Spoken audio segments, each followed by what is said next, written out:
I'd like to welcome you to our study in the book of 1 Corinthians. Today we're in 1 Corinthians, the 15th chapter, starting with verse number 1. I was just thinking, I remember back when we were in the state of Texas, and we moved to the state of Texas. And one of the things that if you ever buy a house, especially in the Dallas-Fort Worth area, one of the things you want to do is you want to have the foundation inspected. Why? Because the ground there moves. It's made out of red clay, and it has a tendency to move, and it has a tendency to ruin foundations. Well, here the Apostle Paul, starting with verse number 15, is going back and he's checking the foundation of the church at Corinth.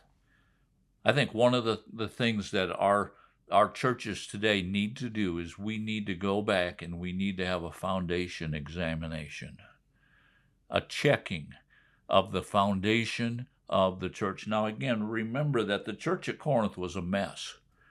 I mean, it was unorganized, it was terrible, it was full of sin, it was full of all kinds of evil things going on in the church. And now here, as Paul begins to draw this letter to a close, now I realize chapter 15, I believe, has 58 verses, but he's actually drawing this chapter, or this letter, to a close. And he's saying, now here is the foundation of the church. This is something that the church is founded on. Now notice what he says. Now I make known to you, brethren, the gospel which I preached to you, which also you received, in which also you stand. Now I want us to notice three different things here. Actually, four different things. First of all, it was the gospel that Paul preached. The word gospel means the good news. The word gospel actually was a word that wasn't used very often, but it was used if a country was at war. They didn't have television and all the things we have today. They would have runners that would run back and forth from the battlefield to the king. And this runner would come running up to the king, and he would say, I've got good news. I've got evangeleo. I've got good news. That's what the Apostle Paul is talking about. He said, I came to you, and I was preaching, and I was preaching to you good news. I was preaching to you the gospel. Now he's going to go in the next few verses, he's going to tell us what the gospel is. He's again checking the foundation, reinforcing the foundation of the church at Corinth. They needed it, and I believe today our churches need it.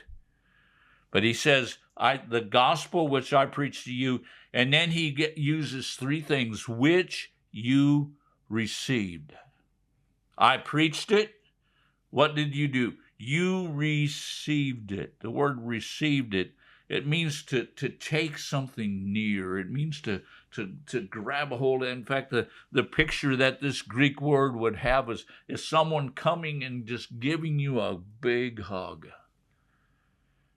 They took and they received the gospel. You know what? There's a lot of preachers out there, and they're preaching the gospel, but you know what? It's the people's responsibility to receive what's being said. And Paul said to the Corinthians, he said, I came and I preached to you the gospel. And he said, this is what happened when I preached to you the gospel. You came and you took it for yourself. You came and you hugged it. You came and you drew it near to yourself. You took the gospel. You received it into yourselves. And then he goes on and he says, in which also you stand. You received it, past tense. I preached it, past tense. Now, present tense. Right now, this is your position. This is where you stand. The word stand there is the Greek word histomai. And the Greek word histomai means to stand. Now, let me ask you a question. My wife and I have gone through a little season here of having colds. And you know what? One of the things we take is we take an antihistamine. Well, the word antihistamine means to break up or come against the stand in your sinuses. Well, the Apostle Paul is saying, you stand, you histamai. You standing, and you're standing firm in this gospel. You're holding fast to the gospel that he preached. Now, you might be thinking, well, that sure is an amazing statement to a messed up church. Well, maybe it was a statement of faith. But you know what? Let me just throw this at you. I believe the Apostle Paul believed in the power of the gospel. He wrote in Romans, the 1st chapter, verse number 16, for the gospel is the power of God unto salvation. Basically, I believe what Paul is talking about here is I planted in you the gospel, and I believe that that gospel is still in you, and it's still working in you, and it's still causing you to stand. I preached to you the gospel. You received the gospel, and now you're standing in the gospel. Verse number 2, by which you were also saved. How were you saved? You were saved by the preaching of the gospel. The gospel needs to be preached in order for people to experience the power of salvation.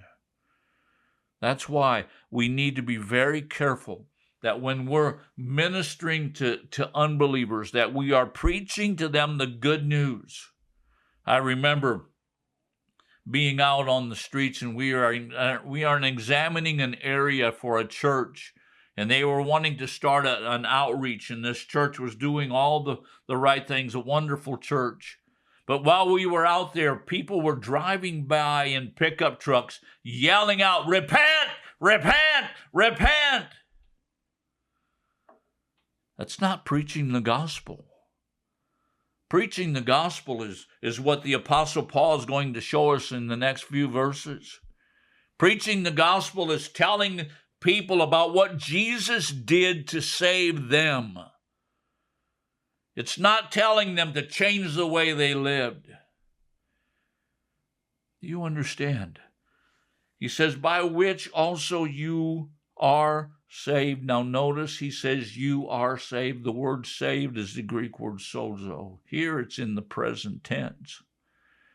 What does it mean? The word saved, the Greek word sozo, it means to have a place of welfare, a place of well-being, a place of your mind being renewed, a place of your health being restored, a place where your needs are met. That's all included in this word saved, this Greek word sozo. He's saying it's the gospel that's working on the inside of you, and it's bringing you to the point that right now in the present tense, you are saved. And then he goes on, he says, if you hold fast to that which I preach to you, unless you believe in vain. He's talking about the present tense. He's not saying you've got to hold fast to this in order to go to heaven. He's saying you've got to hold fast to this gospel in order to experience salvation right now, in the present day, in this nasty now and now. You've got to hold on to this gospel which I preach to you. I end this week by saying this to you. Hold on to the gospel that's been preached to you, because it will bring salvation in your spirit, in your soul, in your mind, and in your body. Thank you for watching. Join us again next week as we continue our study.